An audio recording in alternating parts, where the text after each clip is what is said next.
Welcome everybody. How are we doing today? It's Matt Ritchie here, your host.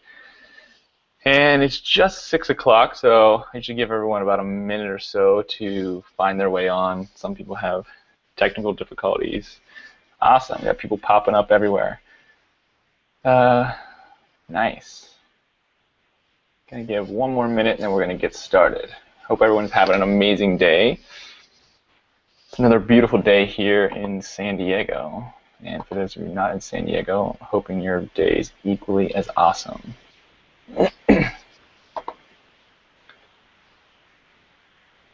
All right. So, cool. All right, well, we got a bunch of people in the room, so let's get started. So, as you know, I'm Matt Ritchie, your host, and today we're going to look into the 4 pillars for leading an awesome life. And a lot of belief systems, religions talk about, what it takes to, have a happy life, to be fulfilled, etc., etc. This is not one of those talks. This is not a dogmatic discussion around what you should do. This is merely an inflection into what is possible if you cultivate certain areas of your life, and what's possible if you really focus on these areas to make yourself into the best version that you can possibly be. So as you can see, those 4 pillars are your health, your wealth, your relationships, and yourself. And we're going to get into those a little bit later. First, a little bit about me. For those of you who don't know me, my name is Matt Ritchie. I'm a lifestyle architect. And basically, I help people build the life of their dreams. And I'm a certified NLP master practitioner, world traveler, life mentor, entrepreneur, and overall, a lover of life. And those of you who have been on my journey know for the last 2 or 3 years, I have been doing coaching and mentoring, and while I've been helping other people build a life of their dreams, I've also been building the life of my dreams. And that life has come with many ups, many downs, many unexpected surprises, but we're here now, and I'm excited to take you on this journey. So let's just jump right into it. We only have a half an hour, and I don't want to waste your time or my time. So why is it important to have pillars in your life? Why is it important to have a stable foundation? Well, your health, your wealth, your relationships, and yourself all lay the foundation, just like a building. If anyone's in the construction, you're laying the bricks, you're laying the foundation for what is going to be an amazing building. It's going to be a high, far-reaching, beautiful piece of architecture. And this foundation is really, really important, because if you neglect just one of these areas, then you're going to be on shaky ground. You're going to have a hard time building that life of your dreams. You're going to have a hard time cultivating success. You're going to have a hard time making more money. You're going to have a hard time finding love in your life. You're going to have a hard time feeling your best and looking your best. So it's really important to focus on not 1, not 2, not 3, but all 4 of these areas. And it is my belief that these 4 areas cover all the areas of your life. So let's jump into the very first pillar, shall we? The very first pillar is health. And nowadays it seems like a no-brainer. You hear about diets, you hear about exercise routines, joining gyms, all these different media frenzies about your health and why you should do this and how you should do that. Well, for me personally, I've been a pretty healthy guy my entire adult life. I'm very blessed to be a motocross racer at a young age and have a lot of values instilled in me that are still with me to this day. And those values really helped me cultivate an amazing physical body, and not obviously just to look at, but to the way it functions, the way it works, and the way it makes me feel. And all of these things have allowed me to create an amazing life in other ways. So using my physical body, I'm able to travel and experience new cultures. I'm able to get out there and play sports or do extreme things and have fun and push my limits. Because without the physical body, you're missing a key component to living your best life. So what is the best for you? What should you be doing for your health? Well, that's a great question. And I don't claim to have all the answers because I believe that every single person is different. Every single person is unique, and that your health is determined by what works best for you. So for me personally, I believe that a minimum of 30 minutes of exercise per day is key to feeling your best. If you're currently not getting 30 minutes of exercise a day, see where you can squeeze in 5 minutes here, squeeze in 10 minutes there, build upon exercise. You don't have to do all 30 minutes at once. I happen to enjoy that, but you don't have to do that. Right now I'm on a 30-day push-up challenge where I'm doing a minimum of 100 push-ups a day. And that's on top of what I already do for fun and what I already do for health. Like today, I went out in the middle of the day and played basketball for an hour in the sun, sweating, getting a good physical exercise, because I know if I don't get 30 minutes of exercise, that I will not be at my best, that I will not feel my best, I will not be connected to my body, that I'll feel sluggish, and my energy will just be low. So I really highly recommend 30 minutes a day, whatever that looks like for you. That could be walking, it could be running, it could be really anything that gets your body moving, gets your blood pumping, and gets you sweating. I'm a firm believer in sweating and really getting that systems moving, whether it be yoga, whether it be running, whether it be a sport you play, whatever it is. And to complement this, of course, your diet is hugely important, hugely important. I can't reference that enough. Your diet will make or break your physical body, because just like the gasoline you put in a car, the fuel that you're putting into your body will determine how far you go, will determine how fast you go, will determine how good it feels in that journey of going. So, there's tons and tons and tons of different diets, and I'm not even going to attempt to go into really any of them, because I'm a firm believer that everyone has something that works for them. I know people who are vegan, I know people who are paleo, I know people who are pescatarian. Myself, when people ask me, because it seems to be a big topic out here in California, I always tell everyone I'm a flexitarian. I'm a flexitarian. That means I'm flexible in what I eat. I listen to my body. I only eat what feels good. And I eat things that are not good for me in moderation. And we can sit here and talk about what moderation is, but moderation is really determined on you and what your health goals are and what your body can maintain, because some people could have a dessert every day and be okay. That's not going to affect their blood sugar. It's not going to affect their body fat content. Me personally, I stick to desserts or sweets only once or twice a week. If I eat dessert every day, I start to feel sluggish. I can tell my blood sugar's off. It just doesn't work with my body. So for me, I eat lots of fresh fruits and vegetables. I grill them, I cook them. I eat lean fish, and from time to time I eat chicken and poultry, but not that much. I stay away from red meats. I stay away from pork. But that's just me. Growing up in Pennsylvania, that's all we had was red meats and potatoes and things that didn't necessarily work the best for my body, but when I started experimenting, I found the things that did work for my body. So get out there, experiment, try some new things. I had so many limiting beliefs around food, it was ridiculous. When I was like 7 years old, I told my aunt that I was too busy to eat my vegetables.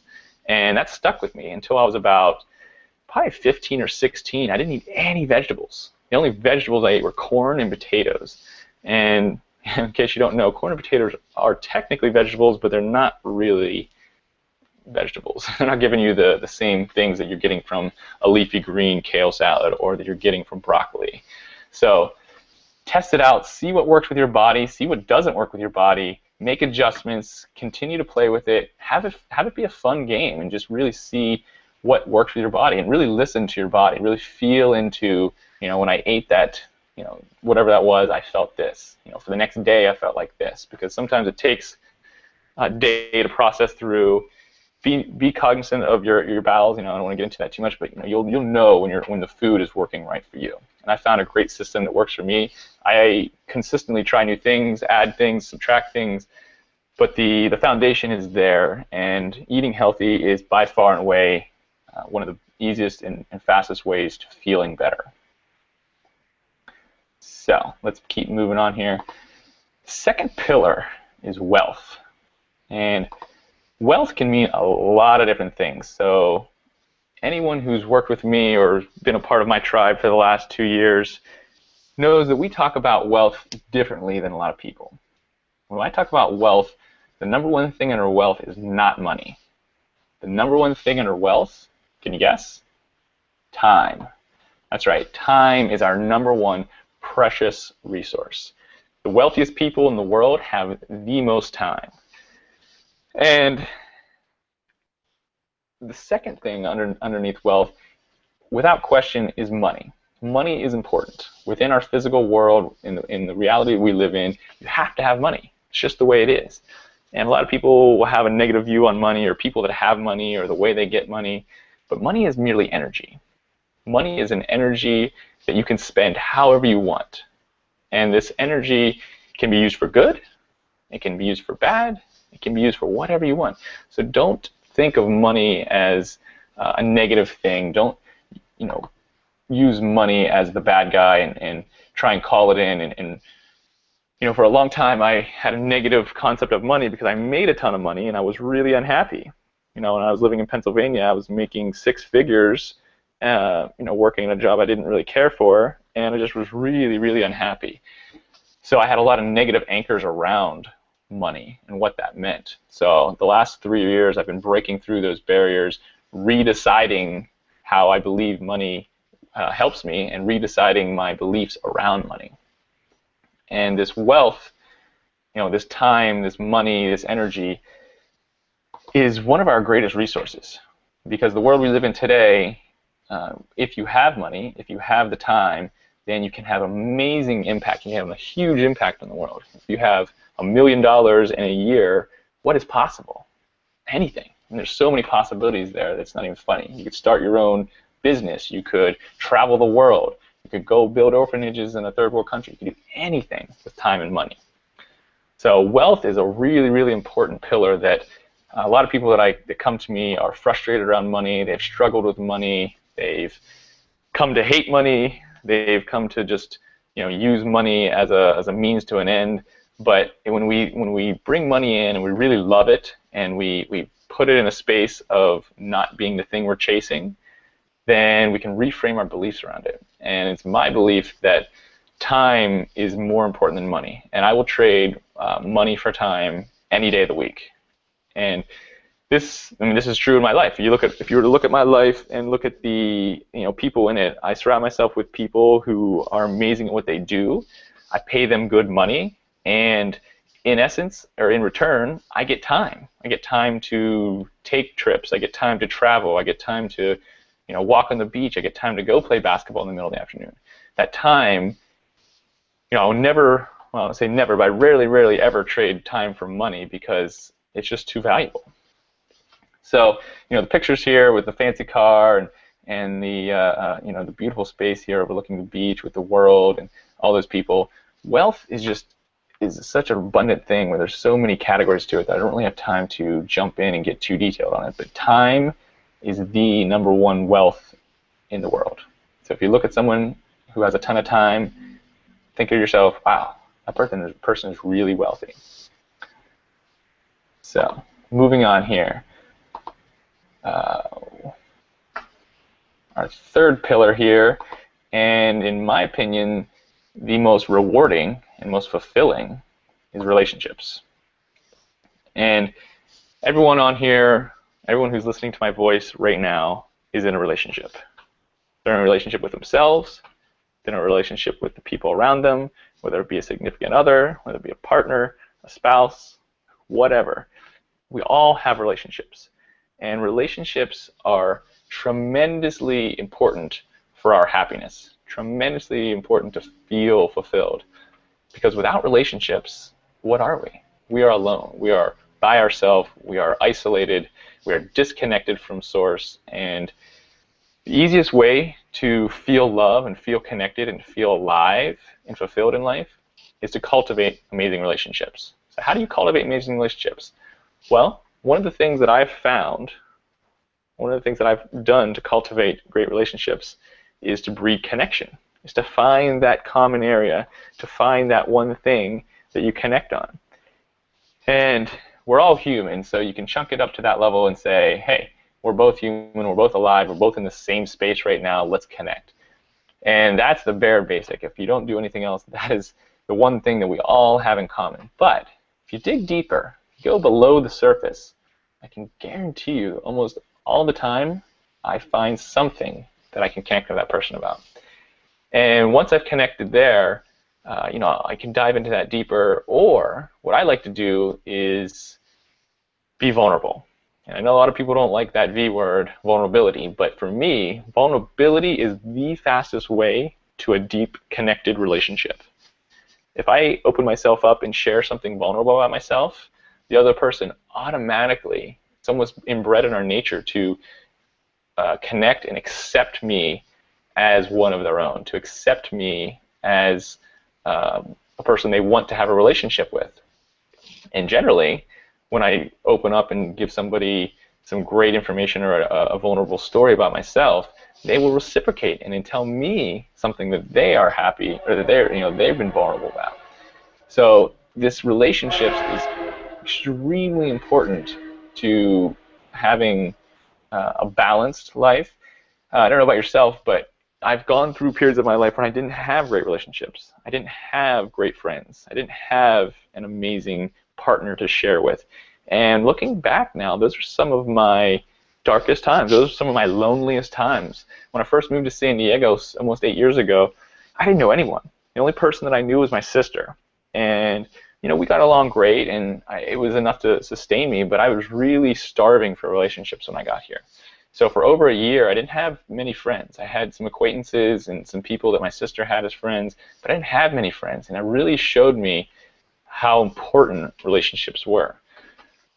So after that, I started putting myself out there, talking to more people, cultivating great relationships. I was just in Boulder this past weekend, and I would talk to anyone and everyone I saw because I just wanted to get a feel for the people, see how they would react, cultivate instant relationships, cultivate that instant connection. And it's a game I like to play. It's just really fun. Just whenever you see somebody, smile, and if they smile back, say hi. And if they say hi back, start a conversation, especially if you're in a place where you're stopped and in line, or in a place where you can connect a little deeper. Man, 6:19 already. I'm going to keep moving here. So relationships, super, super important. I don't think I really need to stress that anymore. Anyone who has amazing relationships in their life knows that this is a huge pillar to having a successful, fun, awesome life. The last pillar, self. So this is the one that people get kind of hung up the most on, because we all know about our health, we all know about money and wealth, and we all know pretty much about relationships. But the self is the pillar that most people get hung up on. It's the one pillar that a lot of people don't get. And it's the one pillar that a lot of people want to get. And I break it down further, but the self is really aligned with God, with universe, with spirit, whatever you want to call it, whatever your connection with a higher power is this self. And for me personally, in meditation, in cultivating my own self, and getting to know myself, I've learned so much, and I've uncovered so much, so many layers within myself that we bury deep underneath because we don't want the world to see, because we don't even want to see ourselves. And it's been my greatest growth in tapping into this, in uncovering these layers, and really pulling out my power. And when we connect to ourselves, and when we connect to God, and I believe that God is within us, we are part of God, we have God within us as much as we have air going through our lungs, that when we tap into that, it really gives us a sense of connection, gives us a sense of knowing, and it gives us a sense of power to do things that we wouldn't normally do. When we cultivate that self-connection, it really lets us take on our life, really lets us be empowered to change ourselves, change whatever it is we don't like about ourselves, and really start to look at how our life can be on purpose and how our life can fulfill the dreams and the lives of those around us.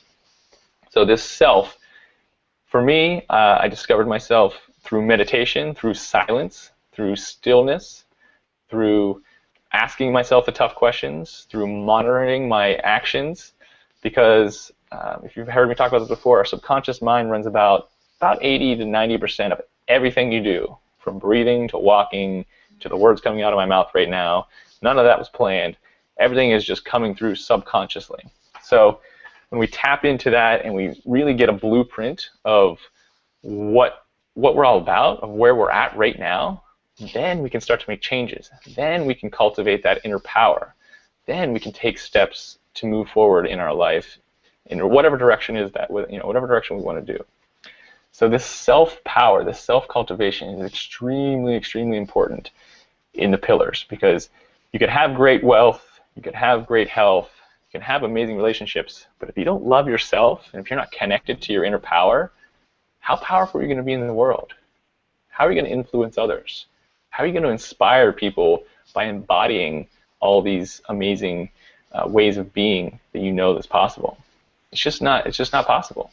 So cultivating your inner self, your best self, I like to call it your best self, is by far one of the most important and one of the biggest things that I've done in my life. So this doesn't happen overnight. You got to start somewhere, start taking inventory. I have in my program, the very first thing that we start on is inventory. We look at your life, we look at where we're at, what we've done in the past, where we're going to be at in the future if we continue going there, and we really do a grocery list of what's going on and how we can really tap into that to make it more aligned with who we are and what we want to become in the future. Shoot, so I'm looking down, it's already 6:23. We'll get down to our last slide here. So, an awesome life filled with these 4 pillars: health, wealth, relationships, and self. How do those 4 come together and create an awesome life? Well, synergistically, when you're feeling healthy, when you're surrounded by abundance with time and money, and when you have amazing relationships in your life, people to support you, and you have that inner power, that connection to intuition that you're cultivating through yourself, those 4 pillars cultivate and make a synergistic connection that is unlike anything that I've ever experienced before. It's unlike anything I've ever experienced. Those 4 areas, if you were to work on those and really master and become aware of what's going on and really take inventory of where you want to improve in those areas, that's when you'll start to see major changes in your life, because these 4 areas cover everything that you want to do. Anything you want to do in your life, these are the 4 pillars, these are the foundation of which you can do it. Because if you're unhealthy, if you're not physically fit, you're not feeling your best, you can't be your best. If you're spending all your time chasing money, you're not going to have the amazing relationships. You're not going to have the optimal health that you would have if you were to cultivate time instead of money. And none of that would even be possible if you're not connected to yourself, if you're not tapped into your full potential and you're not tapping into your best self on a daily basis. None of that's even possible. So, like anything, these 4 work in unison. These things, without one another, they're really pretty weak. And when they're put together, when you have a really strong foundation of health, wealth, relationships, and self, that's when you'll start to see major change in your life. That's when you'll start to see amazing growth and the ability to manifest and create whatever you want in reality. And if you are going to start somewhere, that's a really tough question. I get that question a lot. If I'm going to start somewhere, where do I start? Well, personally, I say look within and start with self, because when you start with yourself and you start to cultivate that intuition, that'll automatically give you insight into where to go next. That'll automatically give you self-empowerment to take on that weight loss. That'll automatically give you whatever it is you're lacking in your relationships. So if you're going to start with any one of these 4 pillars, start with yourself. It all starts with you. It all starts within.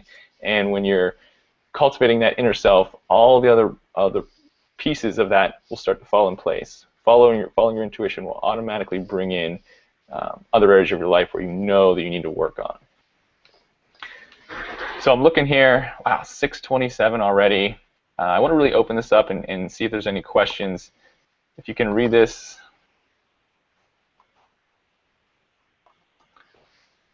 Go ahead and shoot me any questions you may have. Go ahead and put it in the chat box, and I'd love to hear anything you have.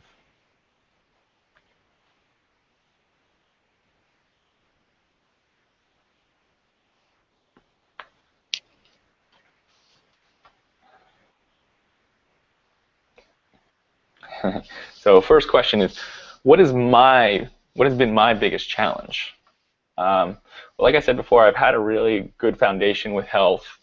I've had pretty good relationships throughout my entire life.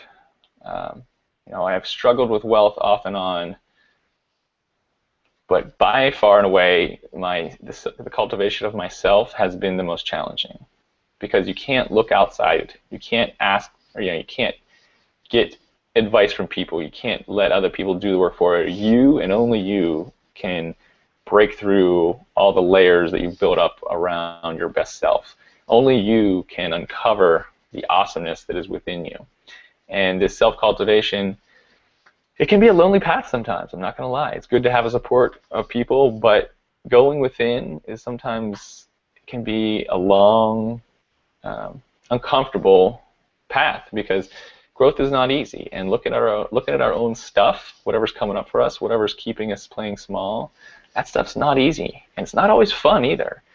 I've cultivated a mindset that I enjoy growth and I think it's fun, but I'll be honest with you, for a long time I didn't think it was fun. I thought it was hard work, and I thought I had all these obstacles coming up for me, and it was really challenging.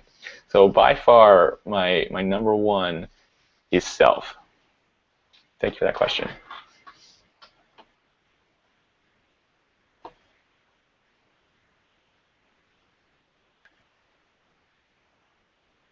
Any other questions before we move on here?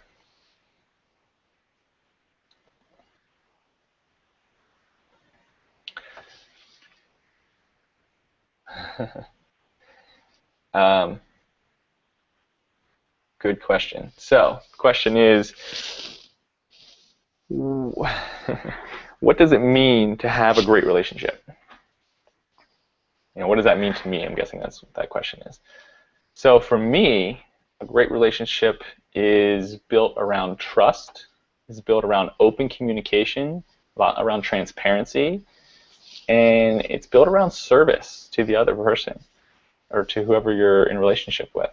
If you're able to fully trust someone, let go of all the old stories of people who've hurt you and people you didn't trust in the past, fully trust somebody, be communicative with them, open yourself up, be vulnerable, tell them what you need, that is a great relationship. That is something that you can build on, because these relationships that I used to have built on superficial things and physical appearances and just very shallow causes, they just didn't last. I found myself pulling away from those and really yearning, really wanting that deeper connection. So like I said before, connect with people, be vulnerable, put yourself out there. It can seem a little scary at first, but I promise you, when you do that and you cultivate amazing relationships, that's when you're going to have amazing connection, and that's when you're going to start to feel the power of connecting with people and really loving life, because people make life so rich. People are the X factor in life. Without people, where would we be? Great question. Thank you. So it's 6:30. I want to I want to be cognizant of everyone's time. If there's any other final questions, type them in the chat box, and I'll answer them before we get going.